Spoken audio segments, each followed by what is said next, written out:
Well, good afternoon, everybody, or good morning, good evening, depending on what part of the world you're joining with us. I'm really excited to welcome you all to our first von Willebrand disease webinar that's focused on a hugely important area and issue, the delivery and diagnosis in lower resource settings. And I'd like to thank the World Federation of Hemophilia for putting this emphasis on supporting people with von Willebrand's disease throughout the world in order to improve care for all. Next. So here's our agenda for this afternoon. We're going to first of all talk about the global inequities in VWD registrations. Then Professor Claudia Kayat is going to talk about a recent survey, which has really shown quite a lot of information about access for care in people in the Eastern Mediterranean region in terms of VWD diagnosis and care. Then Professor Augusto Federici is going to talk about how we can adapt our international guidelines in order to serve better lower income settings. And then Professor Thatchell will talk about advocacy to increase awareness of von Willebrand disease in this setting. And finally, we have exciting updates on the new World Bleeding Disorders Registry from Emily Ayoub from the World Federation of Hemophilia. And it's fantastic to see us starting to actually prospectively record more information to serve patients with VWD better. We will have a question and answer session towards the end of the session, so please send in your questions to us. We're always excited to hear different perspectives and queries, so please continue to send them in throughout all the talks, and we'll do a cumulative session at the end. Next. So we have a number of different speakers here today. My name is Dr. Michelle Lavin. I'm a consultant hematologist in the National Coagulation Centre in Dublin. And I also do a lot of research on von Willebrand's disease and women and girls with bleeding disorders. We have Professor Claudia Kayat, who's not only a consultant hematologist in Lebanon, but also has been involved in a number of clinical studies in the field of von Willebrand's disease and rare bleeding disorders, and is a welcome member of our World Federation Committee on von Willebrand disease and rare bleeding disorders. We'll then have Professor Augusto Federici, who's a consultant hematologist in the Sacco University Hospital and also professor of hematology in the University of Milan. And he's very well known throughout the literature for his multiple publications in the field of von Willebrand's disease.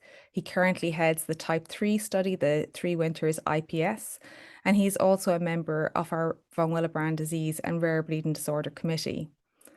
And then we'll hear from Professor Thatchell, who's a professor in the University of Manchester in the UK.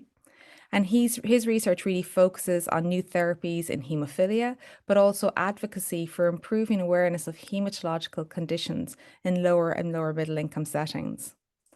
And finally, the session will round out with Emily Ayoub from the World Federation of Hemophilia. And Dr. Ayoub is a data and research manager at the World Fed and has been instrumental in a lot of the data that we'll present today and also in generation of the World Bleeding Disorder Registry. Next. So I'm going to start today to talk about the global inequities in VWD registrations. And I think we have always realized that this has been a problem. But recently we did some work with the World Federation data and have shown for the first time the huge disparities that exist. And I'm going to talk through those today. Next. Here are my disclosures. Next. And I think we all know about von Willebrand's disease, that it's an inherited bleeding disorder that can cause significant bleeding, but can vary in severity even between family members. Typically, people can experience epistaxis or nosebleeds, heavy menstrual bleeding, or prolonged bleeding from cuts or wounds. And the problem with many of these symptoms is that they overlap with common bleeding complaints in the general population. And although they may be more severely experienced by people with von Willebrand's disease, when they report them to their doctors, they may be minimized or trivialized and not really appreciated that there could be an underlying bleeding disorder. So long delays in diagnosis are commonly encountered by people living with von Willebrand's disease. Next. And this has direct impacts. because while heavy menstrual bleeding may have significant impacts in terms of quality of life or our social participation, we actually can experience really troublesome or potentially even fatal bleeding if people aren't diagnosed prior to major challenges such as surgery or childbirth. And actually, even simple things like dental extractions can become quite traumatic events for people with undiagnosed bleeding disorders. Next. And I suppose where we are, I saw this sentence from the World Health Organization and it really struck a chord with me. So, health inequities are systematic differences in the opportunity different people have to achieve optimal health, leading to unfair and avoidable differences in health outcomes. I think this is a fairly succinct summary of what it's like to be somebody trying to reach a diagnosis of von Willebrand's disease. Next. So how common is von Willebrand's disease? Well, we should be seeing an awful lot more people in our clinics. I should be inundated because it's actually quite common to have reduced von Willebrand factor levels. There's studies from Canada and from Italy, which have shown that although the 1 to 2% people may have reduced levels, if you go on next to the slide, that low levels in bleeding are present in about 0.1% or 1 in 1,000 in the general population. Next. Of course, there's different forms of von Willebrand's disease, and the most severe form is type 3, and that's has a prevalence about 1 per million, but that may be higher in areas of consanguinity. Next. So to address the deficits that we knew existed for people with von Willebrand's disease, in 2018, the World Fed launched the Call to Action, which was an opportunity for national member organisations to share their commitment, not only now to haemophilia, but also to von Willebrand's disease, in order to promote advocacy and improvements in care and treatment for people with VWD. Next. And we try to assess the impact of the call of action by first of all looking at the baseline data. So at that time, 2018, 2019, we looked at the annual global survey data, looking at the number of registrations of people with von Willebrand's disease. Next. And we used the World Bank data in order to establish population data for the different countries that had submitted their registration data in. Next.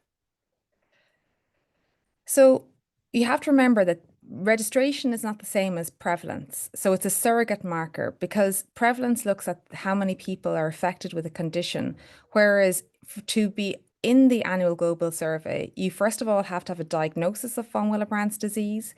Then you have to have your data submitted to the annual global survey, and that's only after being registered. So it may not accurately represent everyone worldwide, but I think it's been a really interesting insight into where we are internationally.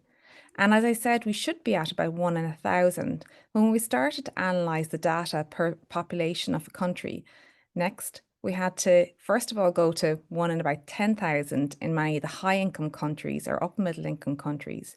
But in fact, when we cumulatively put the data together across the world, we had to go next further down to 1 in 100,000 and actually again next to 1 in a million in order to express the registration rates so they could be compared across countries. So it shows by the fact that we even have to be looking at per million, we're missing many, many people who have von Willebrand's disease. Next.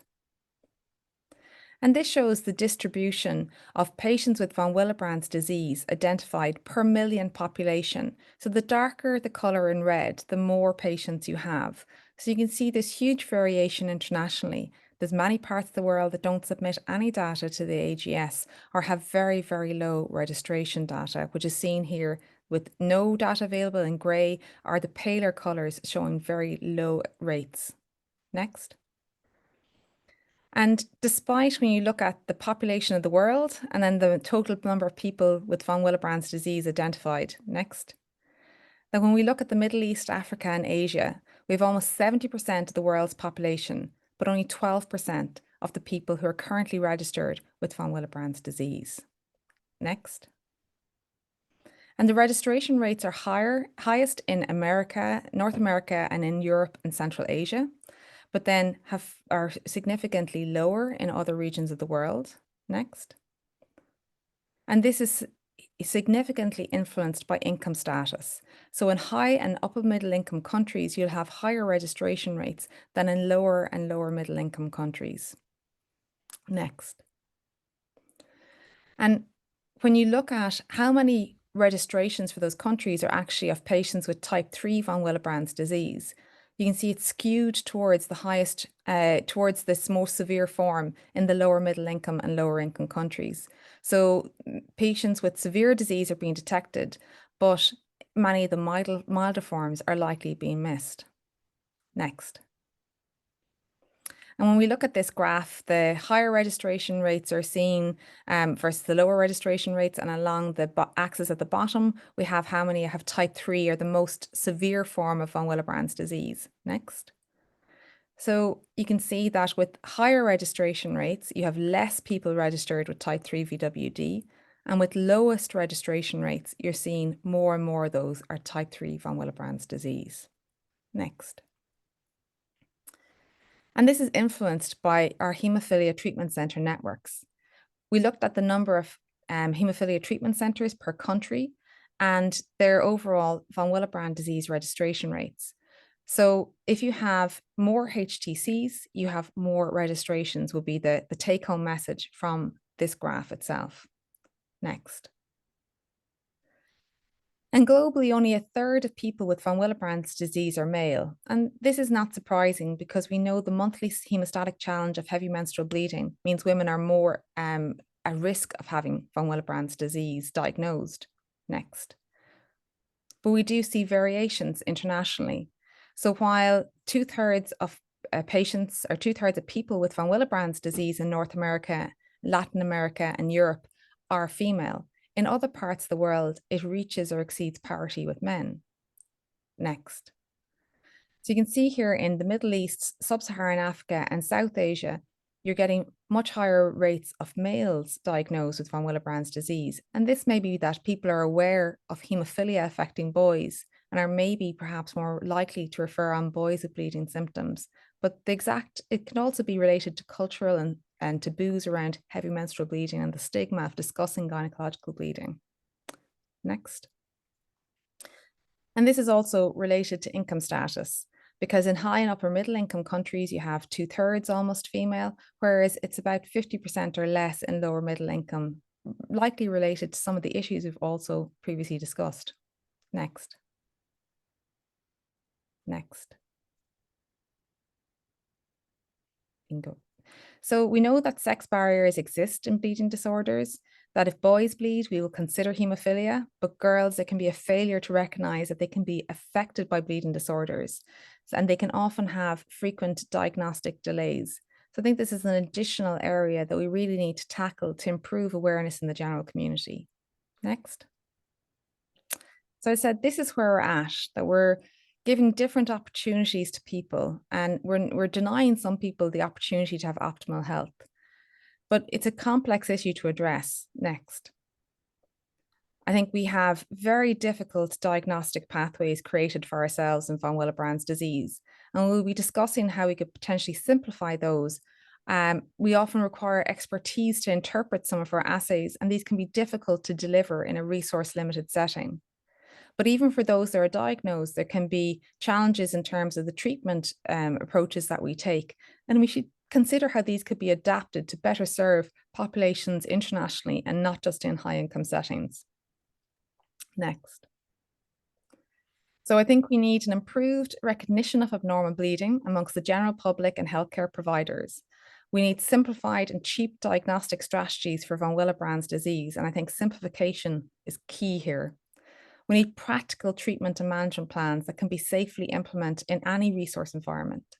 And we need advocacy, continued advocacy to push this forward to support HTC development, structures, awareness, and access to therapies for people with von Willebrand's disease. Next.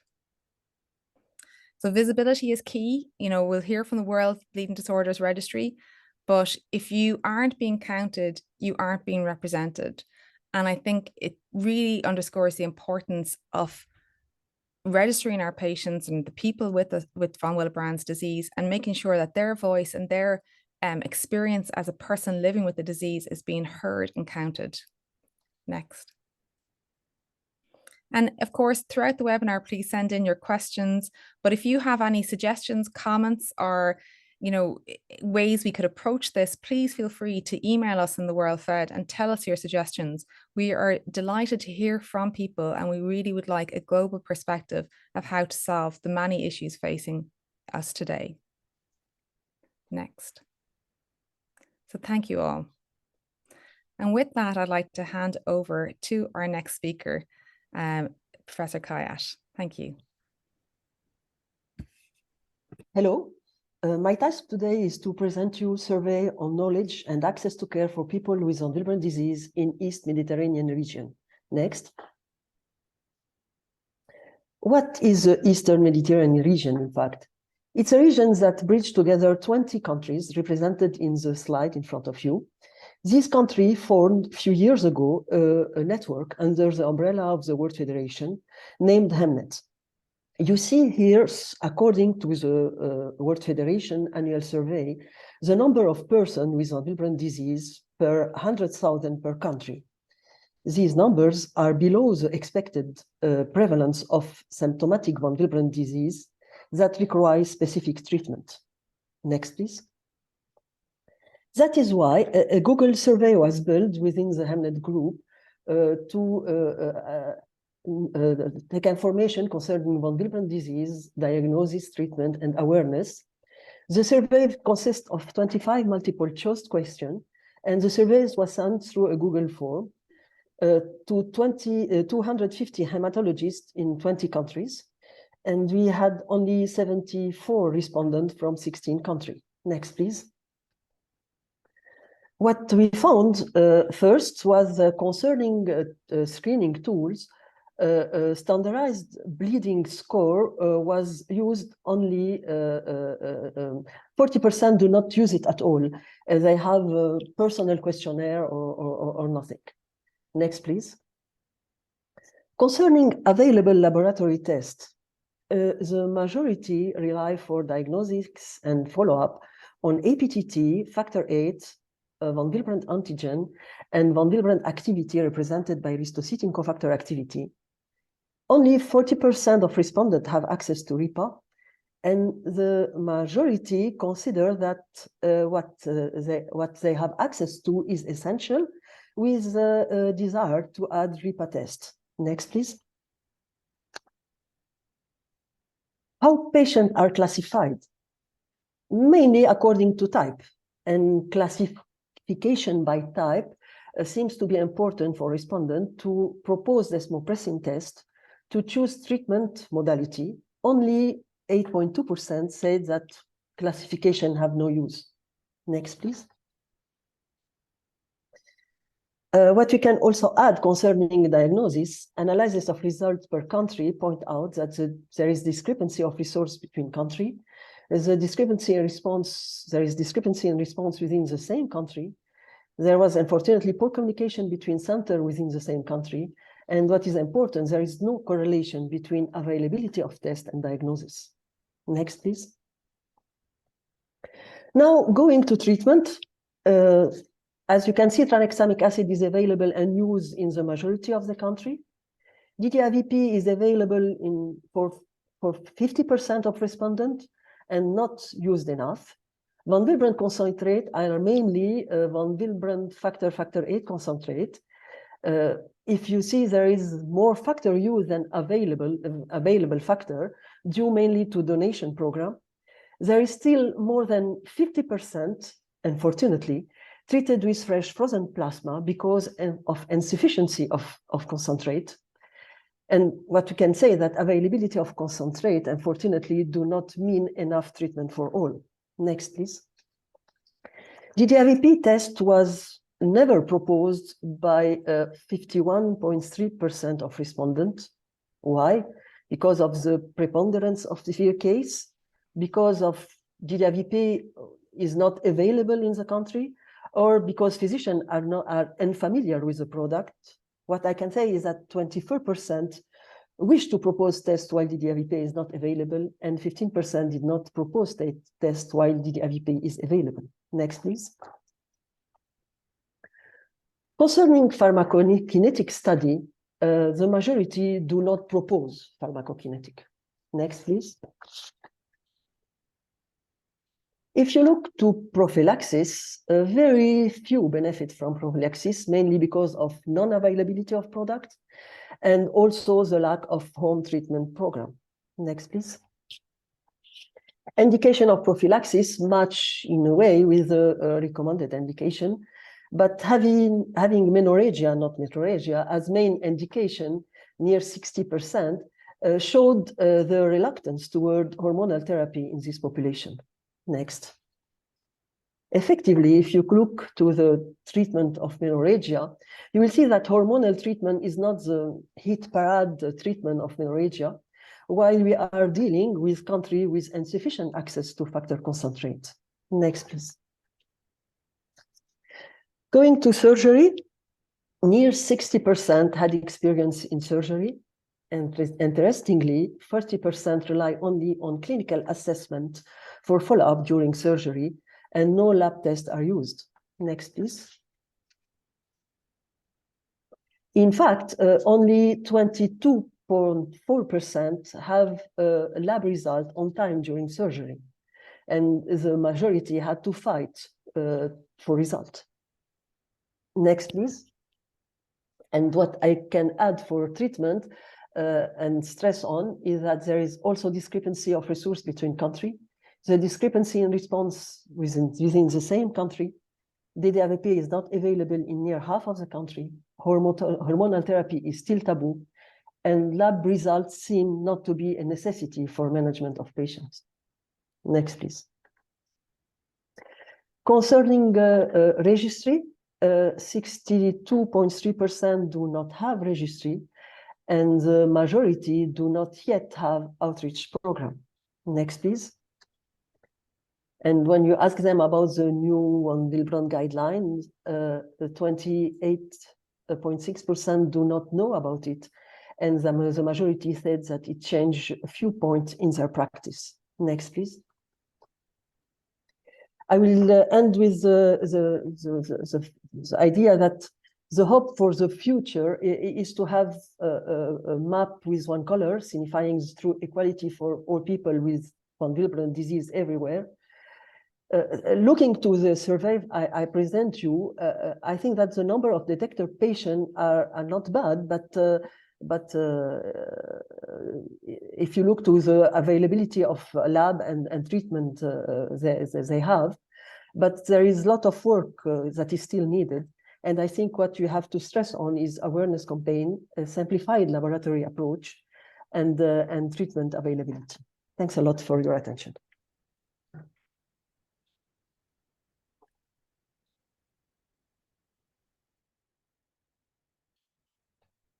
Hello, everybody. I'm very pleased to share with you my concepts about we are doing in Italy right now, the proposed national adaptation of international guidelines on VWD management for.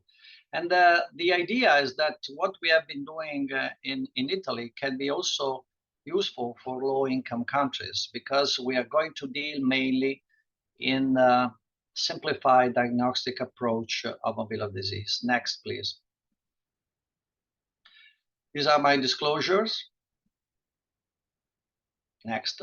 So I'm sure I'm following my presentation, that, and I think that it's very easy to be understood that theoretically we know that von Willebrand disease is the most common inherited bleeding disorder due to quantitative and qualitative abnormality of von Willebrand factor.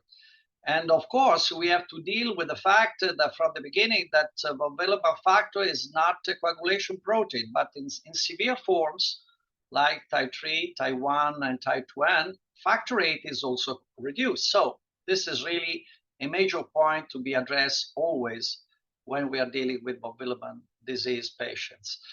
Despite the complex and heterogeneous nature of the von Willebrand factor defects, at least in center, we're dealing with hemophilia. Von Willebrand disease patients of all types can be diagnosed. Next.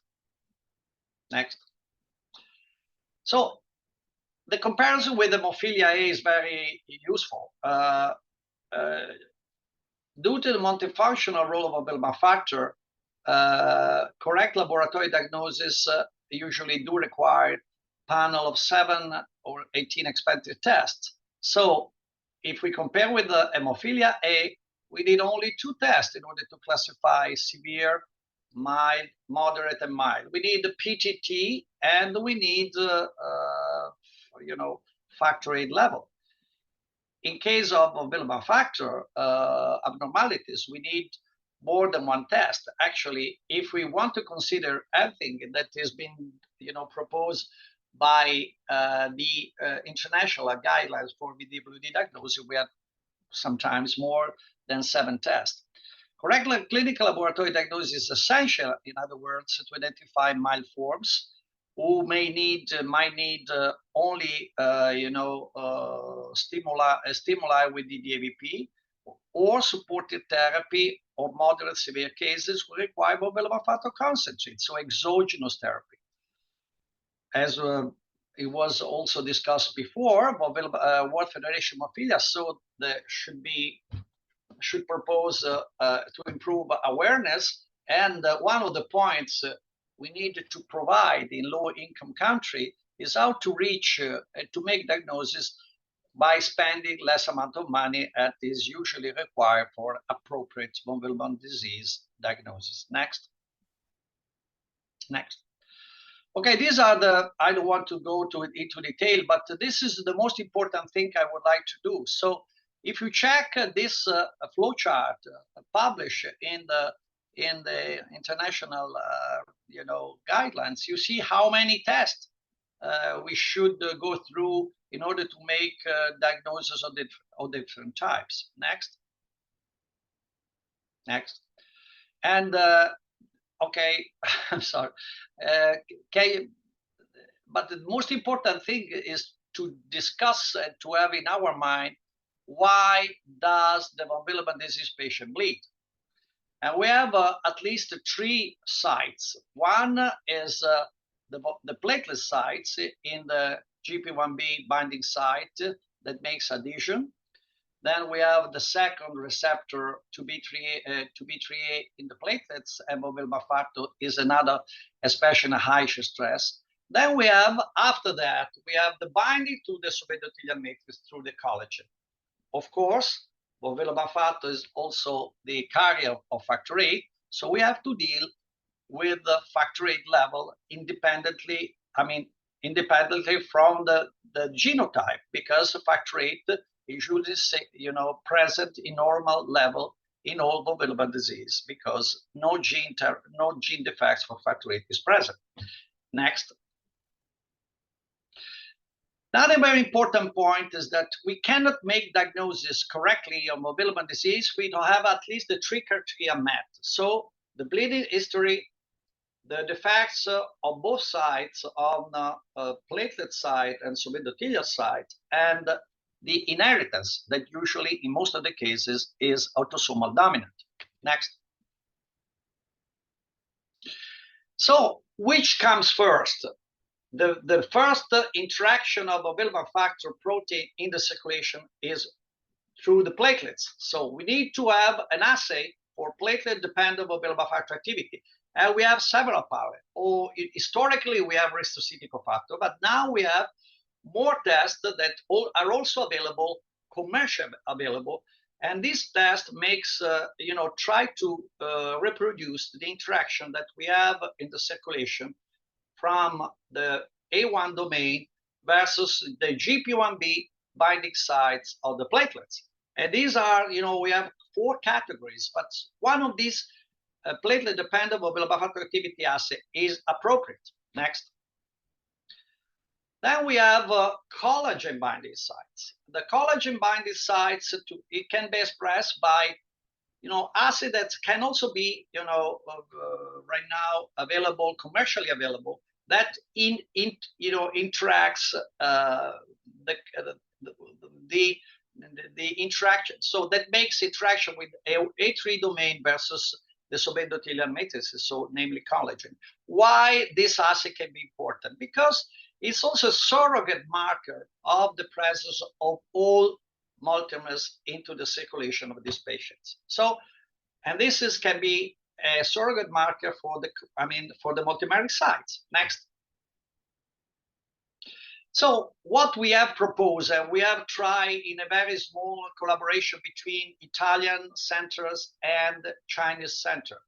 We wanted to have a bleeding history, activity, and family history, and this can be done. And in order to have a type 3 diagnosis, we need only a platelet-derived mobile factor activity. If it's low or unmeasurable, we have a type 3. But if we measure the ratio between the activity, collagen, platelet-derived, and factor VIII, versus the antigen, we can also distinguish type 1 versus type 2. And if at the same day of the first diagnosis, we have an informed consent, that we produce a DDIVP assay, and we introduce also the platelet concentration, the platelet count before and after DDIVP, without using RIPA, von Willebrand factor molecular weight multiples, propeptide, and von Willebrand factor binding, we can have easily address the diagnostic approach. So if we have after DDIVP low platelet count, we have type 2B. If we have a discrepancy between collagen and platelet-derived von Willebrand factor activity versus antigen, we can distinguish type 2A versus type 2M. If we can have a discrepancy between factor VIII low versus von Willebrand factor antigen, we can also have type 2M. So by only one day and using 4 hemostatic assay and platelet count, we can have a very simplified diagnosis of von Willebrand disease. Next. Okay. This was experienced in a very good collaboration that between Italian center and Chinese center. Next. And what we did, a blind study in lyophilized sample. Then we use Italian and Chinese healthy control, and we assess randomly, blindly, 108 patients following both China and Italian center. Next. And you see that these are the levels, and also we apply this kind of a protocol, the flow chart that we discussed before, and we can have a sort of pattern, very simple. We can have also by baseline, but when we could introduce the DIVP, treatment, infusion. Next, and this is the typical example. When we have a type 1, we have a good response, and so we can see normalization of the von Willebrand factor activity. When we have type 2A, we don't have any, normalization of the activity. We have only the high level of antigen. Next.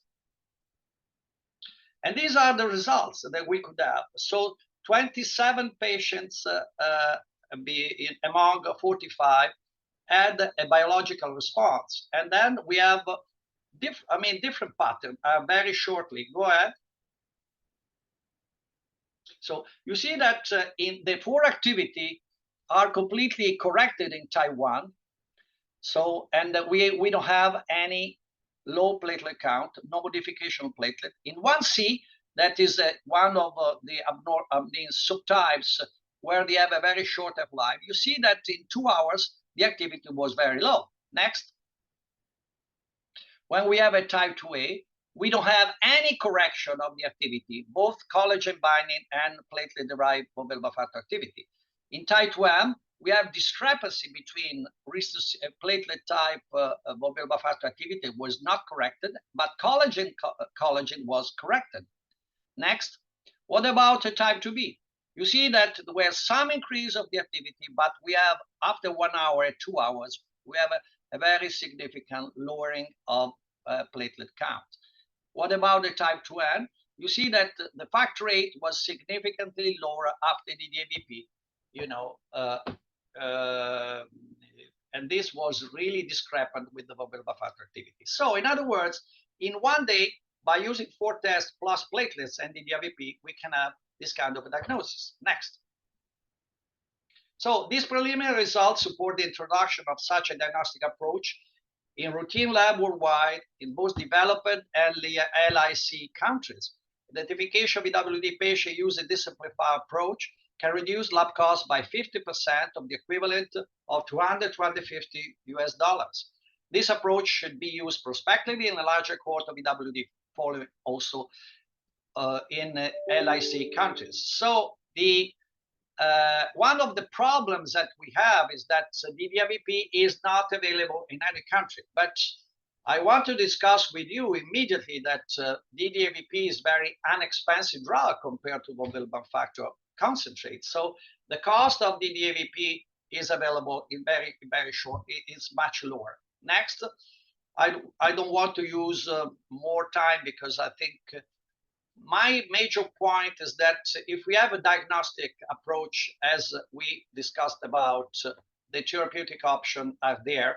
Next, and the DDIVP next. The DDIVP is always, as it was discussed before, DDIVP is less used than necessary, and we need to introduce all over the world. And the von Willebrand factor next one, the last one, the von Willebrand factor concentrate are available, and they are safe in most patients who are, and efficacious and safe in most patients who are not responsive to DDIVP. Thank you for your attention.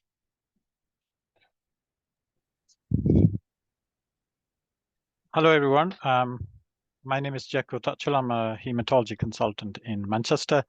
I'd like to start off by saying thank you to World Federation of Hemophilia for giving me this opportunity to do the presentation to increase the von Willebrand disease diagnosis in low and middle income countries. Next. Next. Now, we heard 3 brilliant speakers, and I'm sure there'll be more coming after me. But this lecture is based on no published or collected data, so that's my disclaimer. But it is based on the information gathered from healthcare professionals from 14 low-resource nations. Next. And I'm going to highlight the 3 areas. First of all, who are the healthcare professionals who can diagnose von Willebrand disease? What about the laboratory facilities available and need to be available to diagnose von Willebrand disease? And lastly, something you heard a lot today, especially from our chair, women with von Willebrand disease. Next. This is, of course, from WFH. Many of us have seen this. And as mentioned before, many of these symptoms which patients with von Willebrand disease present do not present to hematologists. Next. And one of the common symptoms described in textbooks or guidelines is easy bruising or lumpy bruises, which is very difficult to notice in people with not fair skin. So this is going to be quite difficult to be noticed by either healthcare professionals or patients. Next. So the question then comes, of course, we know about all these symptoms. All of us are very aware of it, and it's there in the guidelines, it's there in the textbooks. But which healthcare professional should think about the diagnosis of von Willebrand disease in low and middle income countries? Next. Will this be hemostasis specialist? And in my experience, there is no hemostasis specialist in probably more than half of this world. Secondly, should it be hematologist? And in most parts of the world, especially in low and middle income countries, hematologists do not deal with bleeding disorders. They deal with hematological malignancies. Then it brings to the rest of the healthcare setting, physicians or surgeons. Next. Now, this is a special issue about data from different doctors in the low and middle income countries published by British Journal of Hematology. Next. And you can see here there were sections on red cells and iron. So the red cell side, hematologic malignancy, which are a lot. There was only 2 topics on hemostasis. One was written by myself.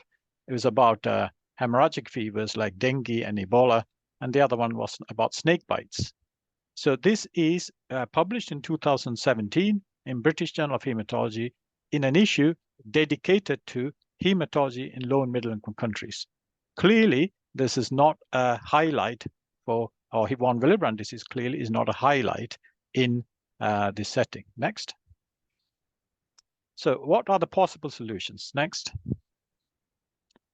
I think we need to focus more on the symptoms, at least in low and middle income countries. Next.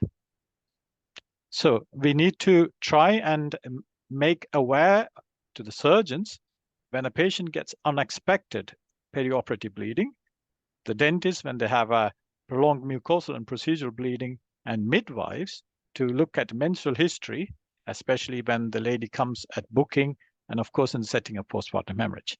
Now, these are three situations where it can be done by not hematologists, not hemostasis specialists, but the healthcare professionals who are dealing with patients day in, day out. Next. I personally think that this should not just stop in the hospital, because the issue about menorrhagia, once again, very much highlighted both today and in literature by Michelle and several others, needs to go out of just the healthcare setting. In the schools, including in, I would say, high-income countries, the teachers need to be made aware of symptoms. And of course, if a child comes with repeated nosebleeds or gum bleeds, then that could be another reason to think about something wrong and need to go on to see a doctor. Next. What about the current world, or should I say the near future, or even now? The social media has completely transformed the healthcare, as we all know. And we can jump on that social media platform with a simple and good advice to actually help in increased diagnosis of von Willebrand disease. Next. And I think both WFH and ISTH can help with some posters, simple, we heard the word simple diagnostic pathways many times today, simple algorithms. Next. So I'd like to give you an example of this simple poster. This is from the Hemophilia Society of the UK. It's a quiz. Next. And you can see here 9 symptoms. And if you look at these tick boxes, apart from the one which says FE, or lack of iron or anemia, none of the others require blood tests. So these are fully based on a good history, and that actually can be done. So if, according to the Hemophilia Society, what they've done is that if a person has got 2 or more of these symptoms, then they should get tested for a bleeding disorder, and most often von Willebrand disease. So this is already available, but we can actually need to get this to the midwives, we need to get this to the surgeons, the dentists, and all that. Next. What about the laboratory side? Next. So one of the commonest things which I'm told is that there's insufficient reagents. Next. It's too technical. The diagnosis of von Willebrand disease is too technical. Next.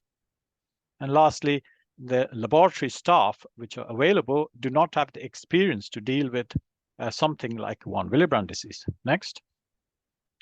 We say this, and this is from the wonderful Emmanuel Favellaro, who looked at the data and published fairly recently. So this is the percentage of cases of von Willebrand disease in different countries. And on the left of the figure is, left of the figure is the high-income countries where lots of type 1 von Willebrand disease are diagnosed, and then of course 2 and 3. But if you go to sort of middle-income countries, it's more of the type 3, which kind of makes sense because there's more people coming. But actually, it could be, like we all know, many of the type 1s are not diagnosed because they're not actually being picked up, or the persons with von Willebrand disease is not going to see the doctor. Next. On the other hand, which is again quite interesting, and I was quite heartened to hear what Professor Kayat did a survey where it said, what are the essential tests and what are the non-essential tests? It seems like factor VIII testing is more essential than von Willebrand testing, but we know that von Willebrand is much more common than factor VIII deficiency. So there's a bit of a discrepancy. And so you can see in many sort of middle-income countries, at least, hemophilia is diagnosed, but von Willebrand disease is never diagnosed, which is a bit of a big disparity. Next. So how can we deal with this? I think that we need to think about a hub and spoke model. So if you take the capital of a low-income country, they should be strengthened to do the test. But I don't think we can actually get the test to be done in every single laboratory across a country. So they could take a sample. Next. So the spoke units can do an APTT, which can be done in any lab, and we can teach people how to do it, including the old method, which some of you may know because it's an older test, as in using the hand and shaking the plasma. And then we can ask them to freeze the plasma and send it to the hub to have the test done. Secondly, it is possible, although this does require investment, to use a PFA 100 or 200, although I agree that this is for a screening test, to think if there is a bleeding disorder. Of course, it could be a platelet function disorder. And then the spoke units can diagnose family mapping. Both with hemophilia and von Willebrand's disease, you can never make a diagnosis of one person, because once you made a diagnosis of one individual, there's obviously several people in the family who, of course, got the same problem. Next. The hub units, of course, can do the detailed testing and confirmation. Next.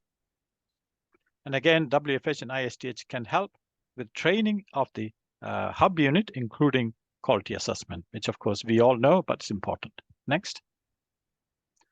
Now, we all might, I mean, it is kind of coming, there's point of care devices. It's being talked about quite a lot in the meeting. So maybe that's the way forward. Maybe even you can use in the spoke units, but we need that, and we need that to be validated and things. Next. And lastly, focus on the women. Next. So this is, you see these slides very often. This is a slide of individuals with anemia across the world. Of course, anemia is the commonest disease affecting human beings in the world, 2 billion people affected. And you can see the darker color is for severe anemia. And severe anemia is where the hemoglobin is less than 6 to 8 grams per deciliter. Next. And if you look at that based on this data from Lancet, you can see that mostly anemia affects preschool children and non-pregnant or pregnant women and girls. And this is from the Lancet publication. So you might think, why is that? There is a huge amount of young children or pregnant women or non-pregnant women are from the teenage ages. So how much of this anemia is contributed by undiagnosed von Willebrand's disease is something we really need to focus on. Next. And again, this is from WFH. We can see that if you look at the diagnosis of hemophilia and hemophilia B, lots of diagnoses made in male, and I think we already gone through this, and you can see there's a discrepancy between females and males. Next. I noticed that as already things are moving, and this is very heartening to see. Of course, next week there's a global summit on this topic, and I'm sure with the amazing efforts from individuals here and individuals around, and with WFH, this will make a significant impact. Next. Next. So this is a flow chart from WFH about, and what I like the best about here is treatment for all, including von Willebrand disease and not just hemophilia. Thank you.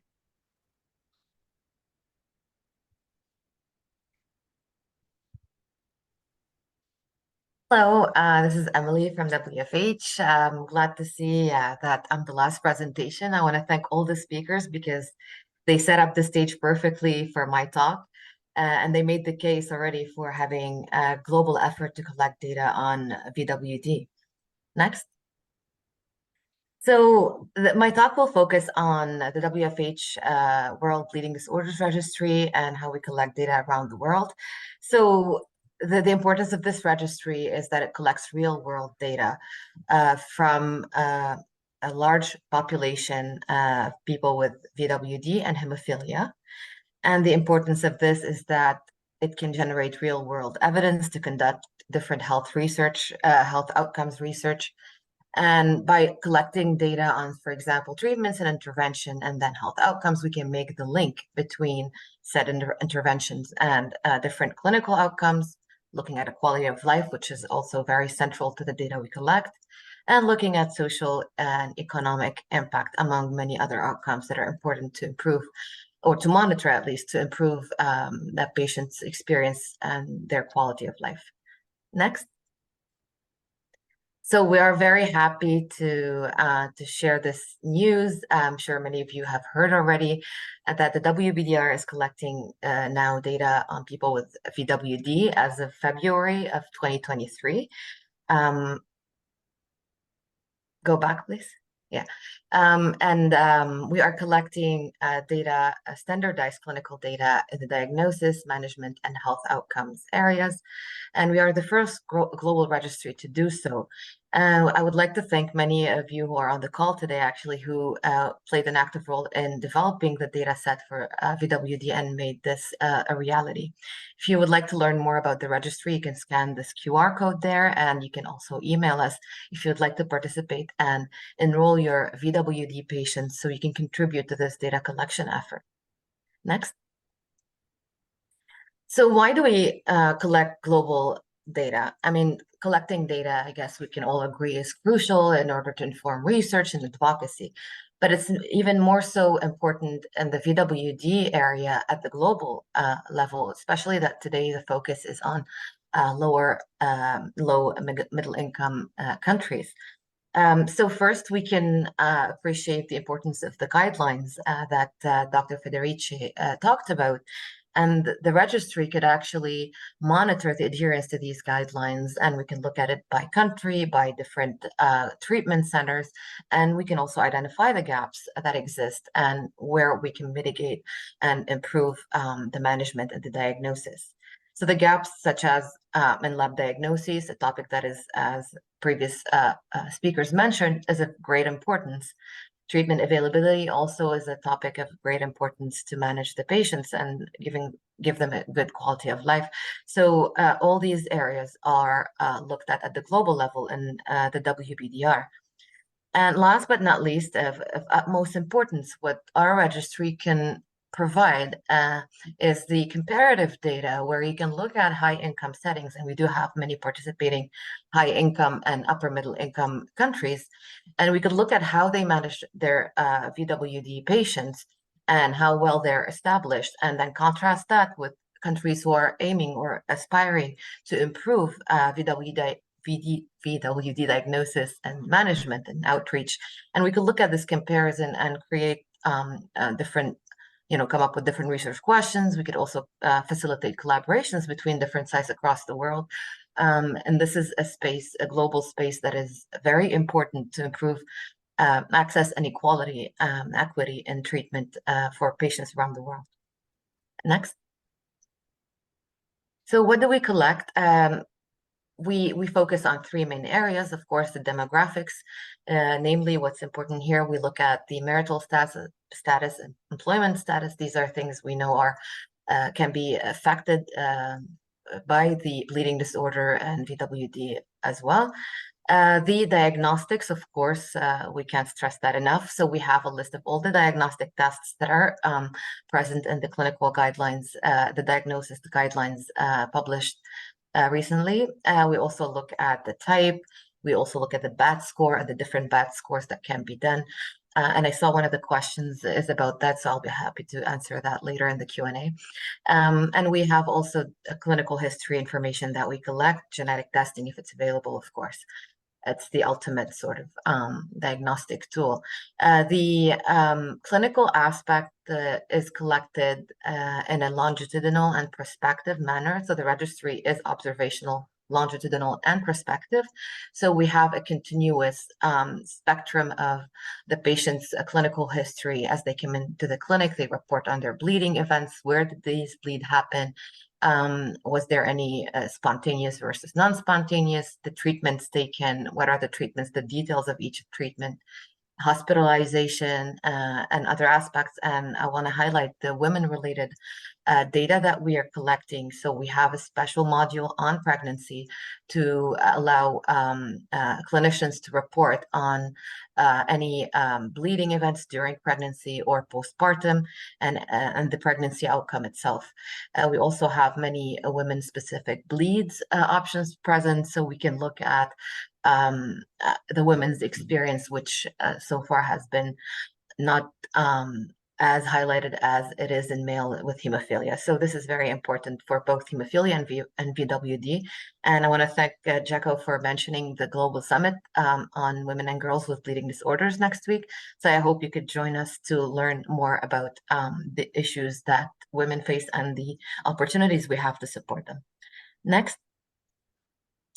Today I don't have much time to show you all the exciting clinical data that we have. So I'm just going to give you some overview of the demographics of the cohort of VWD patients we have so far. So we launched the module in February 2023, and it is to note that the WBDR was launched in 2018 with a hemophilia data set at first.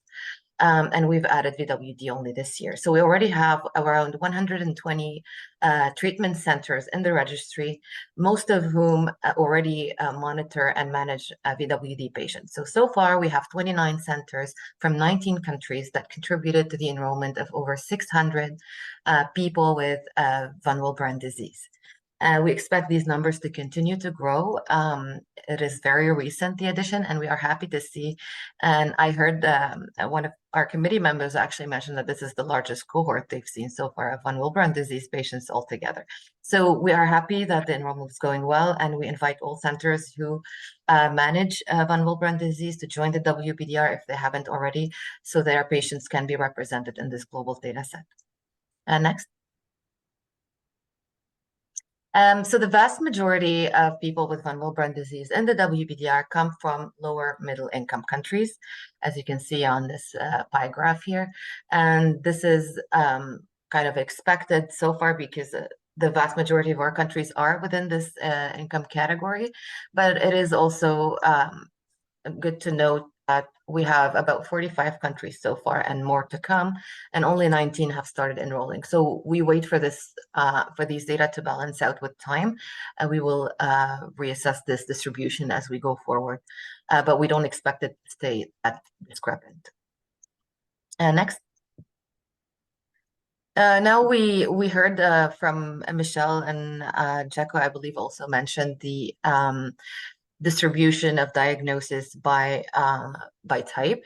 As you notice here, and it's expected in our data set at least, that type 3 is the predominant, since the vast majority of our countries are lower middle income countries. So this is not surprising to see. We're also keeping an eye on the proportion of male versus female.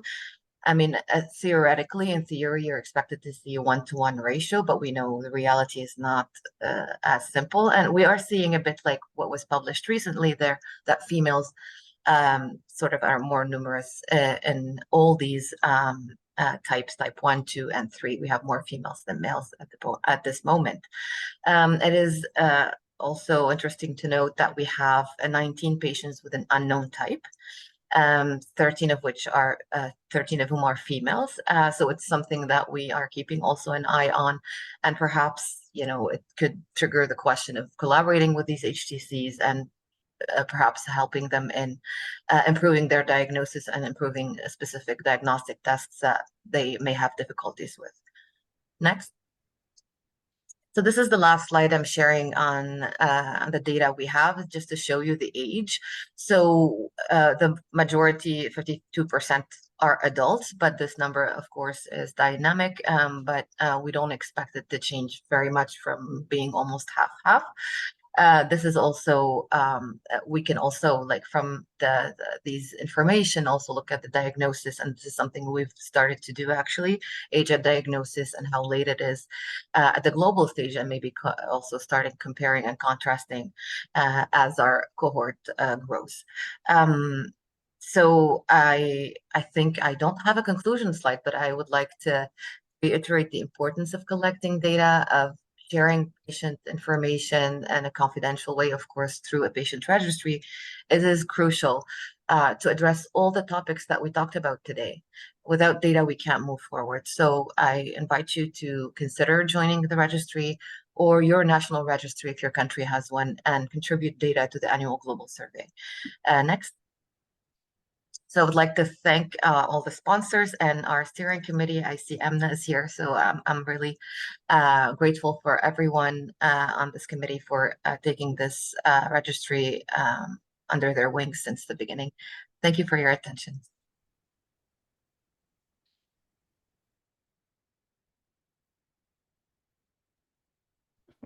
Thank you now to all the speakers. I think it's been really exciting to kind of hear what's been done on the ground and the changes that are afoot. There's a huge amount to tackle and to improve to gain access for people to a diagnosis and to treatment internationally.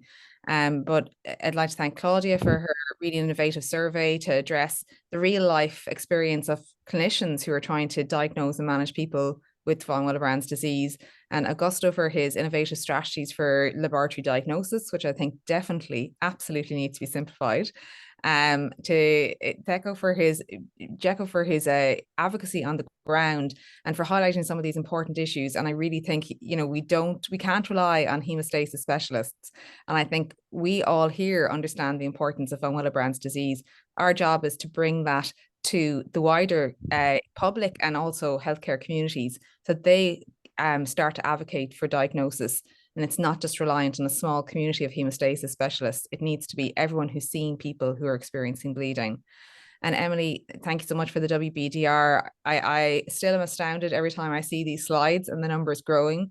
To think that we have nearly, you know, the lived experiences of almost 500 patients with type 3 von Willebrand's disease in 6 months is phenomenal. And thank you if there's any center that's listening in today who's contributed data. This is the information that we need in order to show the discrepancies and the barriers that people can face in different income settings in order to try and improve and direct resources accordingly. So with that, I see we have a couple of questions coming in. I know Emily had mentioned about the ISTH BAT tool, so I might bring up that question for her first. So there's a question here from an audience member about the what is the bleeding assessment tool score, pre-diagnosis or time of diagnosis, and how do we enter in the WBDR? I believe the question comes from someone who's already in the WBDR. So usually when we collect the demographics on what we call the baseline data for the patients, there is a diagnosis section.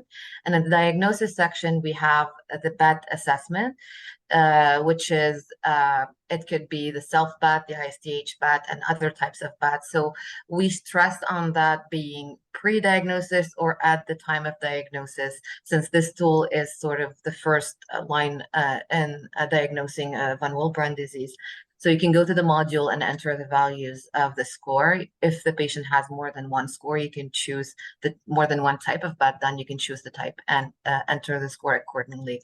I don't know, Michelle, if you want to add anything on the importance of BAT, but this is what we do in the WBDR. Yeah, I would say that, you know, we advocate quite a lot for the use of BATs because depending on who's working in your centers, they may have variable level of experiences. And when they're taking a history, you know, even with the best will in the world, sometimes people don't ask the same questions or can miss categories.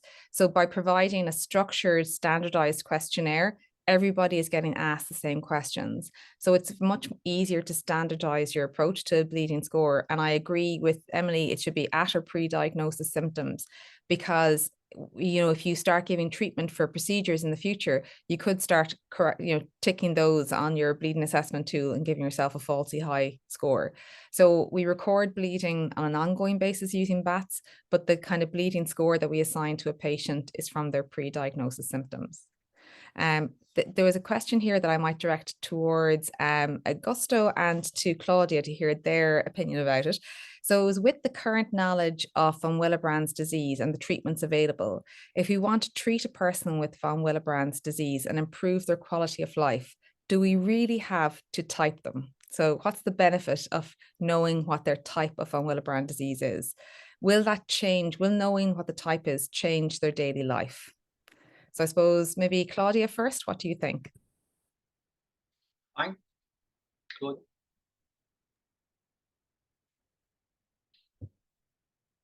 Open up.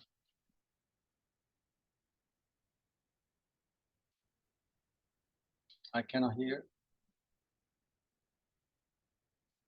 We can hear you, Claudia. Well, maybe while Claudia is just struggling with the audio there, Augusto, would you like to answer first, and we'll try and come back? I think it's I have a general comment, and also I would like to ask a question to Jaco about the hub spoken model. So what we would like to do in developing country is to provide diagnostic access as we are, we are used to do for hemophilia A. You understand my point? So I think that we have the possibility to have a simplified test like factor VIII activity and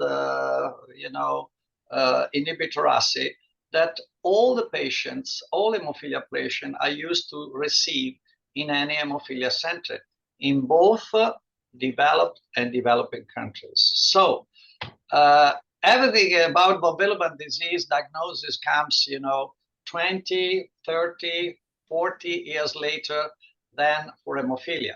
So I'm convinced that in the next 5 years, with the help of World Federation, we should give us the possibility to have a simplified test in every country. So, of course, if we want to, and now I'm answering your question, Michelle. So actually, we don't need to know is whether we have a type 2A versus type 2M or type 1 low versus type 2A. We need to understand if this kind of patient presents severe history with very low level of Willebrand factor activity.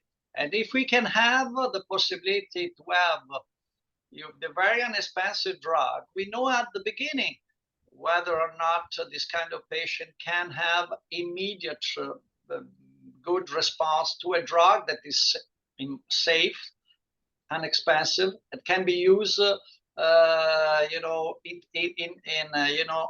nasally or or also with the intramuscular, subcutaneous activity. So it's very simple for the patient. We have to think that.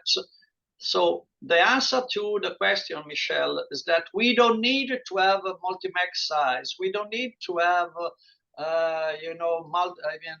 propeptide. We don't need to have RIPA. We need to make sure that we have a type 2B or other type 2, and then just to understand if we have the possibility to treat them with the very inexpensive drug like DDAVP versus expensive drug like Willebrand factor concentrate like in hemophilia. You understand?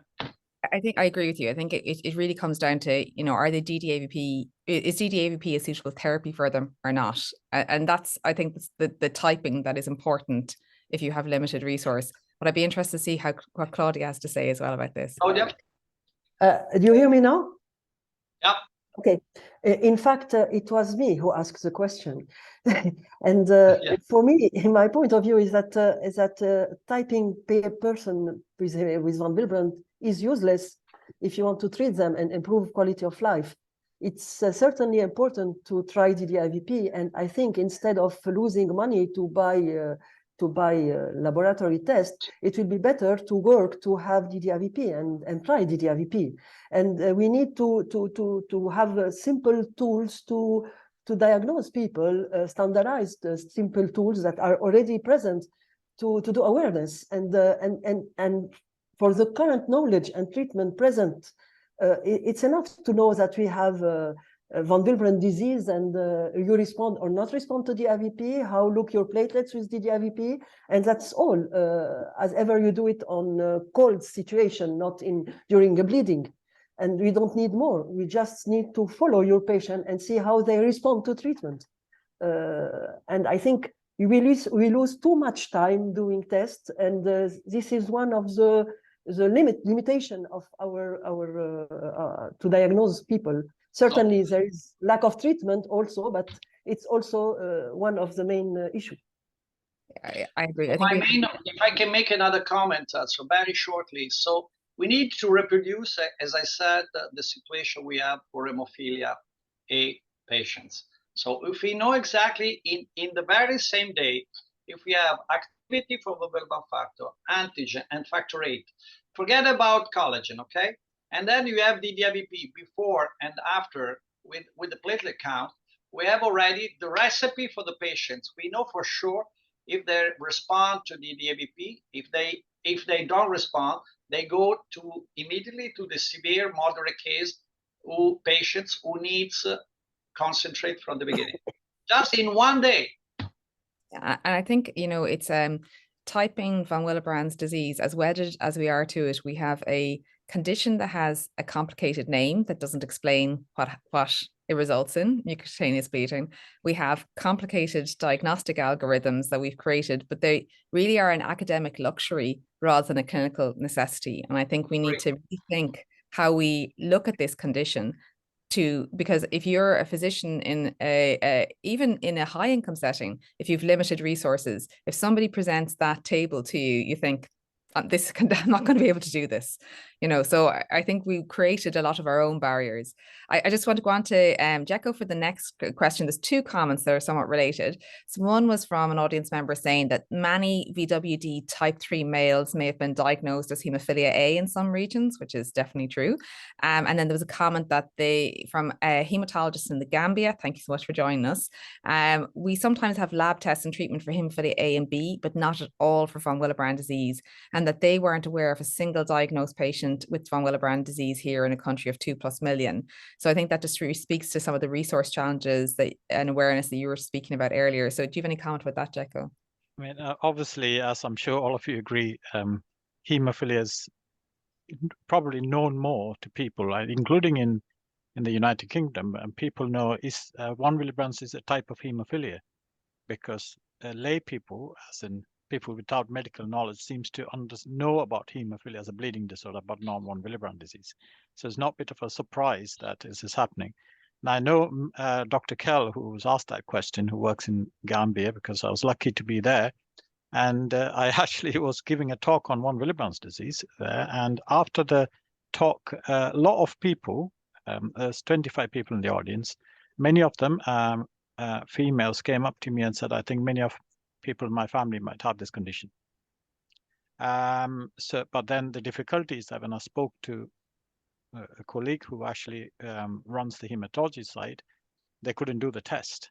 And the things which he mentioned is the difficulty with the reagents and the technical expertise and things like that. So I think WFH and ISTH has got a big role to play, and they already started doing it. So yes, it's happening, but we need to work harder. Not quick enough.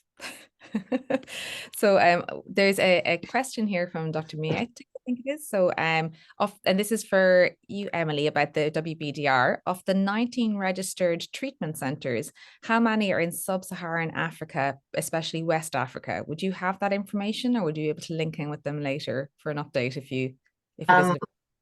Yeah, I have I know 4 sub-Saharan countries. We have Kenya, Senegal, Zambia, and the 4th escapes me, I think. I don't know, Sudan. Is Sudan sub-Saharan? I don't think so. So there's some penetrance there, but not fully. And I think, you know, the WBDR is a great resource if you don't have a national registry. In particular, this is something that's been purpose-built to help people. So please link in with the World Fed if it's something you're interested in participating in. We would be happy to help facilitate that. I see there's a number of questions here from Professor Kulkarni. Roshni, hi and welcome to the talk. So what about the role of telemedicine in the diagnosis of VWD in the remote patient? And is there a relationship between distance and VWD severity? You know, is it that we're only getting severe patients referred in to the central lab? So Claudia, would you like to give your thoughts on that? I don't think it's the distance that is a problem. When you have severe disease, you know, you need treatment, so you will go and ask for help. When you have mild disease, especially in country where you don't have enough treatment, knowing that you will not have the help you ask for, you will get used with your disease and you will live with. It's not a question of distance. It's more to normalize your disease that is mild. People usually do not like to be sick, and if it's a mild disease, they don't care. They prefer to be like all people and not to be stigmatized by a disease. So usually they don't ask for help unless it's unbearable for them, but they don't ask for help. It's not a question of distance in my point of view.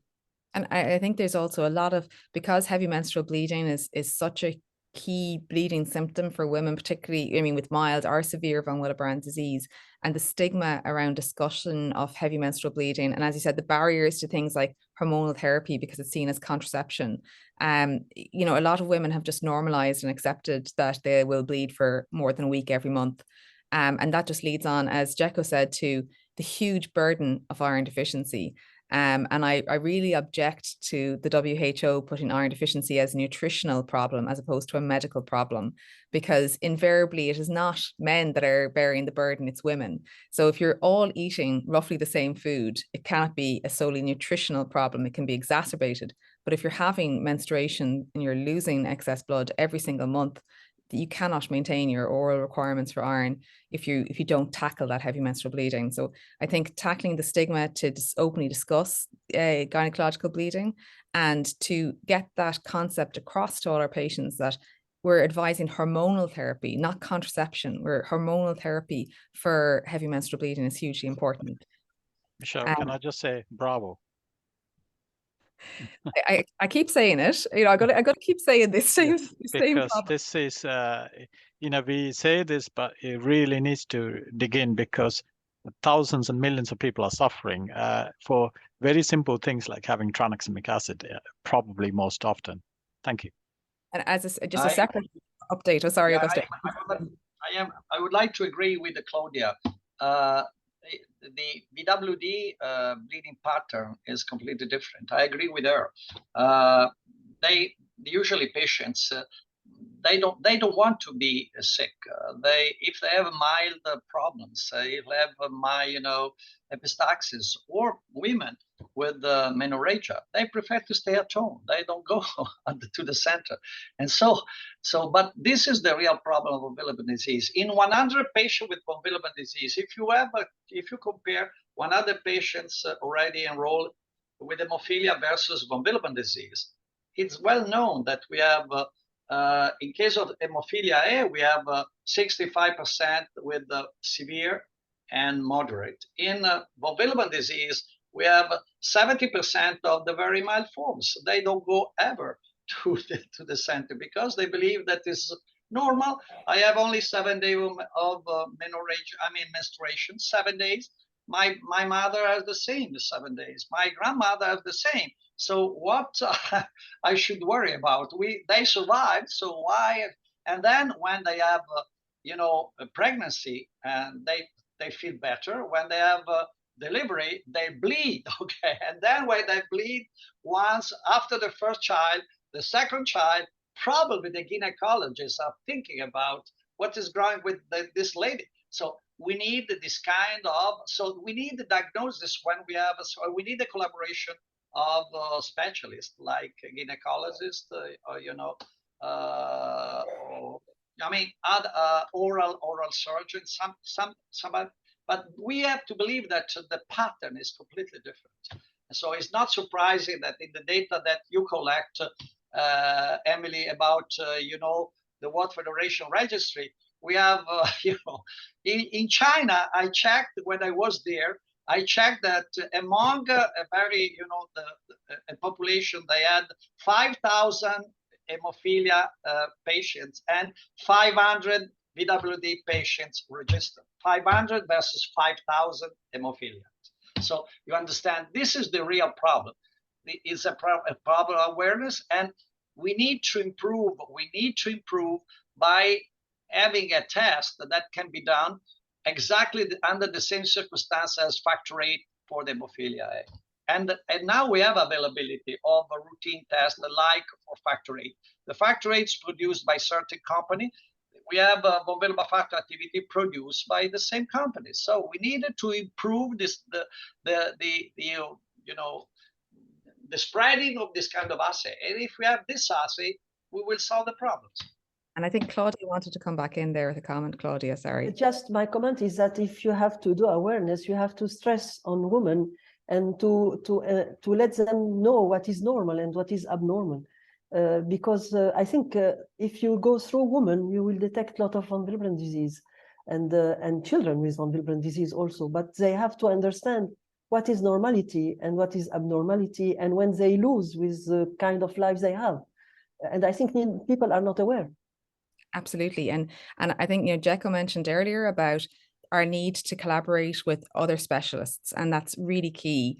And this week I've been working with the International Federation of Obstetrics and Gynecology, and they have a position piece about iron deficiency, which is stressing the importance of heavy menstrual bleeding in the development of iron deficiency. So it has the FIGO position on the issue now is that iron deficiency and iron deficiency anemia are highly prevalent in reproductive age girls and women and can profoundly affect their lives.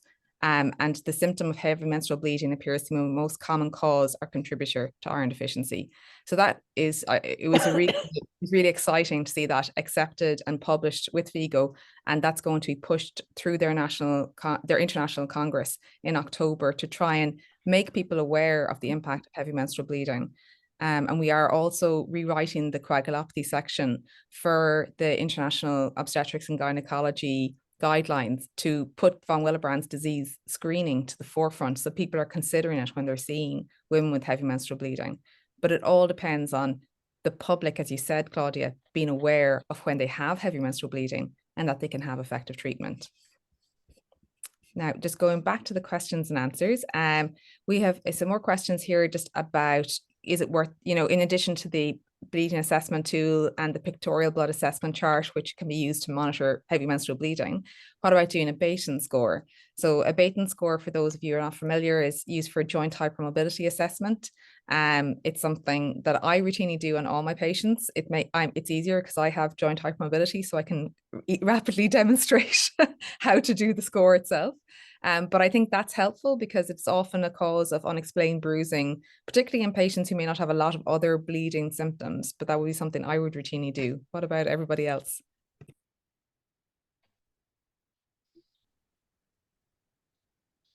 I mean, the most important thing is that we have one score that you are familiar with. I mean, the point we wanted to make, we can have other possibilities, but what is really standardized is the BAT score for VWD. Don't forget that this was specifically designed for von Willebrand disease type 1, okay, at the beginning, and is also being applied for the other rare bleeding disorder, the platelet disorder, inherited disorder. So I don't have any problem to accept additional proposal, but certainly what is really standardized by ISTH is the ISTH BAT that we should rely on. This is my personal opinion. And there's a question here about is there people we can ask for help in times of trouble, in terms of having better shared experiences, but how we manage these patients who may have difficulties. And I think that that's a really useful idea, is to consider building towards international networks where countries that have maybe more facilities or support could offer that to partners in lower middle income or lower income settings. What I'd be interested from the audience and from their colleagues or their national member organizations is if they could provide us with, what are the things that they need, or where do they see the biggest barriers or deficits? Because there's no point in the World Fed designing a program to support if that's actually not addressing the needs of the communities that we're trying to serve. And it's such a fantastic global community, and I've got fantastic colleagues here who are experts in the field, and we're all trying to help and to advocate, but we want to hear from people on the ground as to what their needs are and address that rather than what we think might be needed. So I think there's definitely opportunities to build networks going forward. I know we're coming towards the end of the call or the webinar, so I might just go to all our panelists and ask them. I'm going to put them on the spot and ask them if they could change one thing about the diagnosis or the management of von Willebrand's disease, or if they could, what would be the one thing that they would like to see changed in order to improve access, treatment, or care for people with von Willebrand's disease. So Augusto, you're beside me on the screen, so I'm going to ask you first, and then Emily, Claudia, and Jekko. What I would like to do for the next 3 years You know that in 2026 we will have we should celebrate. We must celebrate the 100-year anniversary of the first publication of Willebrand disease. So my goal is that to have a very simple, test on activity available, routinely in many places, so we can have the antigen and the activity to assess the patients who may have von Willebrand disease with the bleeding disorders associated. So this is my goal. I hope I will succeed. We are doing this in Italy. I hope that I can propose this also to the worldwide by simplifying the test. So another test, because all the other things will be afterwards. Fantastic. So 3 years. I love that timeline as well. That's great. Thanks, Augusto. Emily, what would you like to see? I would say awareness and outreach, because it all starts there, and see more collaboration around these important aspects of getting the patients to the clinic first, and then we can talk about diagnosis and the management. Fantastic. Claudia. I don't have a lot to add. I think that I will go through women, like I told before, with awareness, what is normal and abnormal, with tools for diagnosis and simplified approach of a lab approach. And I think every country could manage to have simplified approach, just antigen and activity. And even it's not the best activity, it's not so difficult to have access to some activity. And I think perhaps we will lose some diagnosis, but not a lot. Fantastic. And Jekko? Yeah, just to add to Augusto's very optimistic 3-year deadline, in addition to what all of you said, I think the awareness and WFH has done this with hemophilia. Yeah, I mean, we have, it is amazing, and I can see where I've been, what WFH has done. It's quite heartening to see it. And I think we can do that with von Willebrand as well. So as simple as that. Thank you. I agree. And I'd love to see that the membership of WFH has more people with von Willebrand's disease than hemophilia. That I think that'd be a real treat for us all. So we're looking forward to taking over. I really just want to thank World Federation of Hemophilia. I know it's the Hemophilia World Federation originally, but they have provided so much support to von Willebrand disease and rare bleeding disorders. And, we see that through our committee meetings and the support that we get from everybody in the admin and our conferences, and the prominence and the efforts they're putting towards von Willebrand disease awareness. I just want to take a moment to acknowledge that, because it's often difficult to get the forum to do so. But they're always enthusiastic and willing and hopeful about the future for people with von Willebrand's disease internationally. I please would ask you all to send in questions, queries, problems you're facing, send them to us, and, I'll be happy to get back in touch with you. We will try and see what is needed and work towards building that for the future. But this is just the first step of many towards actually simplifying and improving care, diagnosis and access for people with VWD internationally. Is there any from my World Federation colleagues I might hand over and see, is there any closing statements they'd like to make? But otherwise, I'd like to thank everyone for their attention and thank my fantastic panelists who've really put a huge amount of time and effort into this, and to everyone behind the scenes. Thank you.